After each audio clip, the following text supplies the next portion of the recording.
യുഎസിന്റെ വളരെ പ്രധാനപ്പെട്ട drone RQ-4 global hoc. ഈ ഒരു വിമാനം ക്രീമിയയുടെ കടൽപ്പരപ്പിന് മുകളിൽ പറക്കുമ്പോൾ ബ്ലാക്ക് സീയിൽ ക്രീമിയയുടെ കോസ്റ്റിനോട് ചേർന്ന് പറക്കുന്ന സമയത്ത് പെട്ടെന്ന് റേഡാറിൽ നിന്നും ആ ഒരു വിമാനം അപ്രത്യക്ഷമായി. കഴിഞ്ഞ 10 ദിവസത്തിൽ ഇതുപോലെ 2 സംഭവങ്ങൾ നടന്നു. 2 ഡ്രോൺസിന്റെയും അവസ്ഥ എന്തായി എന്ന് ഇന്നുവരെയും അറിയില്ല. ഒരു ഭാഗത്ത് റഷ്യയാണ് അമേരിക്കയുടെ ഡ്രോണിനെ വെടിവെച്ച് വീഴ്ത്തിയിട്ടുണ്ടാകും, അല്ലെങ്കിൽ റഷ്യയുടെ വിമാനങ്ങൾ ആ ഡ്രോണിനെ എന്തെങ്കിലും ചെയ്തിട്ടുണ്ടാകുമെന്ന് റഷ്യക്കെതിരായ കാര്യങ്ങൾ പറയുമ്പോൾ അമേരിക്ക ഇതിനെക്കുറിച്ച് ഒന്നും തന്നെ പറഞ്ഞിട്ടില്ല. ഒരുപക്ഷെ സത്യത്തിൽ ഇത് റഷ്യ ചെയ്തിട്ടുണ്ടാകുമോ? റഷ്യ ചെയ്തില്ല എന്നുണ്ടെങ്കിൽ അത് ആര് ചെയ്തിട്ടുണ്ടാകും? ഇതെല്ലാം ഈ വീഡിയോയിലൂടെ വ്യക്തമായി കാണാം.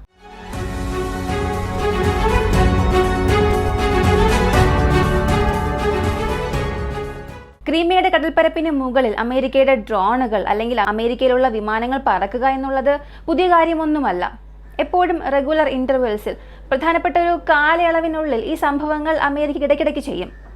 ഇവരങ്ങനെ ചെയ്യാനുള്ള പ്രധാനപ്പെട്ട കാരണം ക്രിമിയയുടെ ആ കോസ്റ്റ് ലൈനോട് ചേർന്നിരിക്കുന്ന റഷ്യയുടെ ഡിഫൻസീവ് ലൈൻസ്, റഷ്യയുടെ എയർബേസസിന്റെ മൂവ്മെന്റ്സ്, റഷ്യയുടെ ട്രൂപ്പിംഗ് എൻഗേജ്മെന്റ്, ഇങ്ങനെ ക്രീമിയയ്ക്കുള്ളിൽ ഉക്രൈൻ ചെയ്യുന്ന ആക്രമണങ്ങൾക്കെല്ലാം അമേരിക്കയായിരിക്കും മൂല കാരണം. ചാരവേലകൾ, സാറ്റലൈറ്റ് ഇമേജ് ഡേറ്റ, എല്ലാ കാര്യങ്ങളും അമേരിക്കയാണ് ചെയ്തു കൊടുക്കുന്നത്.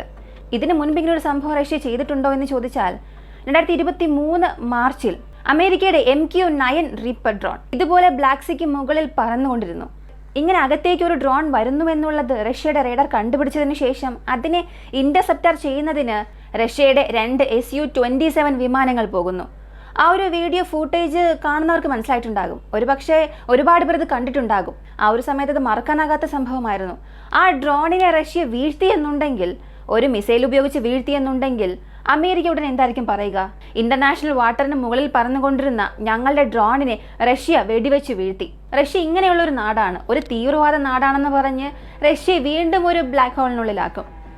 ഇതുകൊണ്ട് റഷ്യ ഇപ്പോൾ ചെയ്തത്, ഈ ഒരു ഡ്രോണിനെ നമ്മൾ ഡയറക്റ്റ് വീഴ്ത്താൻ പാടില്ല, അതിന് പകരം അതിനടുത്ത് പോയി മാനൂവർ ചെയ്യുക, ആ ജെറ്റിന്റെ ഫ്യൂവൽ ഈ ഡ്രോണിൽ വീഴ്ത്തുക. ഇങ്ങനെ ആ ഡ്രോണിനെ എന്തൊക്കെയോ ചെയ്ത് അവസാനം അതിനെ താഴെ വീഴ്ത്തി.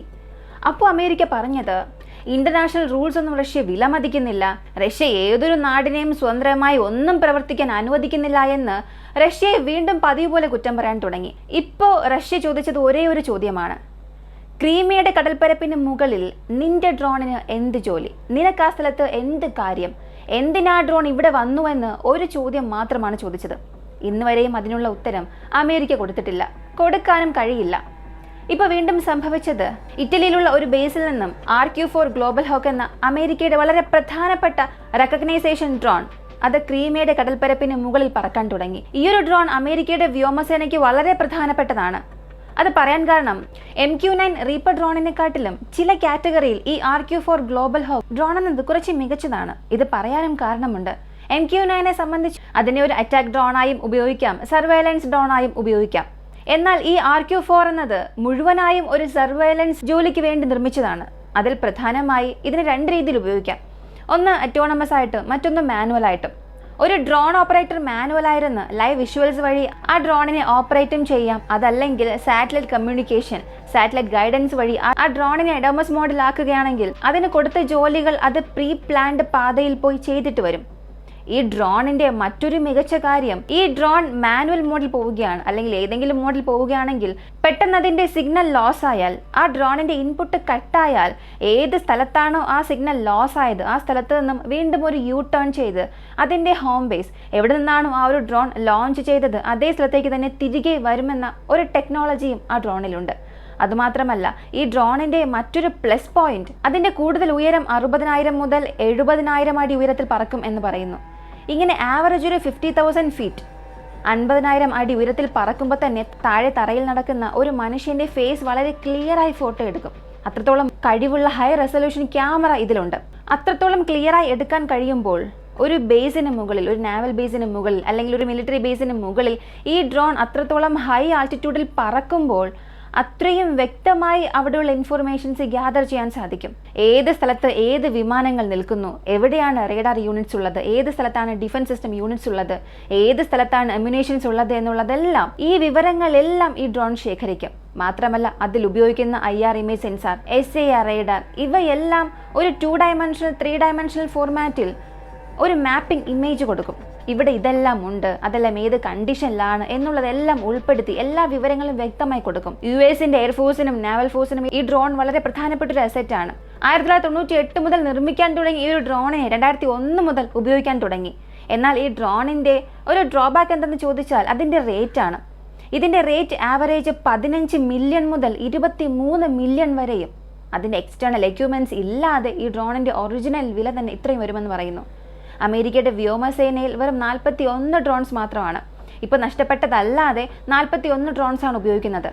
ഇതിൻ്റെ മറ്റൊരു വേർഷൻ യൂറോപ്പ് ഹോക്ക് എന്ന പേരിൽ യൂറോപ്യൻ കോണ്ടിനെന്റിലുള്ള നാടുകൾ ഉപയോഗിക്കുന്നു. ഇപ്പോൾ ഈ ഡ്രോൺ ഈ സ്ഥലത്ത് വന്നതിന് എന്ത് കാരണം എന്ന് ചോദിച്ചാൽ, ഇതുപോലെ ഓരോ ഡ്രോൺ പറക്കുമ്പോഴും റഷ്യയുടെ ബോർഡറിൽ, ക്രീമിയയുടെ കടൽക്കരയിൽ, ബ്ലാക്ക് സീ, ഇങ്ങനെ ഓരോ ഡ്രോണുകൾ വരുമ്പോൾ അടുത്ത് എന്തോ ഒരു വലിയ അറ്റാക്ക് ഈ ഒരു ക്രീമിയയുടെ ബേസിസിൽ അല്ലെങ്കിൽ ക്രീമിയൻ പെൻസിൽ നടക്കുന്നു, അല്ലെങ്കിൽ ഏതോ ഒരു വിവരം ശേഖരിക്കാൻ വേണ്ടിയാണ് ഡ്രോണുകൾ ക്രീമിയയുടെ കടൽപ്പരപ്പിന് മുകളിൽ വന്നത്. എന്നാൽ ആ ഡ്രോൺ തിരികെ പോയില്ല. ഇപ്പോൾ അമേരിക്കയും ഇതിനെക്കുറിച്ചൊന്നും പറയുന്നില്ല, റഷ്യയും ഒരു വാക്ക് പോലും പറഞ്ഞില്ല. എന്നാൽ റഷ്യയുടെ മീഡിയ ഒരു കാര്യം കൺഫേം ചെയ്തു. ഇതുപോലെ 2 ഡ്രോൺസിനെ അമേരിക്ക നഷ്ടപ്പെടുത്തി. അതിൻ്റെ ഫ്ലൈറ്റ് പാത്ത് നോക്കിയാൽ ഈ ഡ്രോണുകൾ ക്രീമിയ കടലിനെ നോക്കി വരുന്നത് മാത്രമേ കാണാൻ സാധിക്കൂ. അതിനുശേഷം അത് തിരികെ പോയതിൻ്റെ യാതൊരു അടയാളവുമില്ല. റഷ്യയും അത് കൺഫേം ചെയ്തില്ല.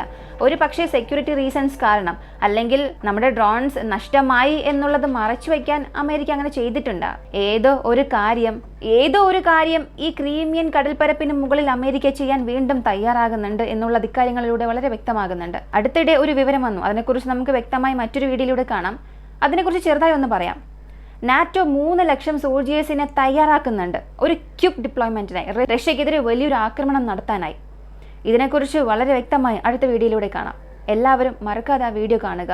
ഒരുപാട് കാര്യങ്ങൾ അതിലൂടെ അറിയാൻ സാധിക്കും. US-ന്റെ വളരെ പ്രധാനപ്പെട്ട ഡ്രോൺ RQ-4 ഗ്ലോബൽ ഹോക്ക്. ഒരു പക്ഷേ സത്യത്തിൽ ഇത് റഷ്യ ചെയ്തിട്ടുണ്ടാകുമോ? റഷ്യ ചെയ്തില്ല എന്നുണ്ടെങ്കിൽ അത് ആര് ചെയ്തിട്ടുണ്ടാകും? അഭിപ്രായങ്ങൾ കമൻറ്റിൽ പറയുക.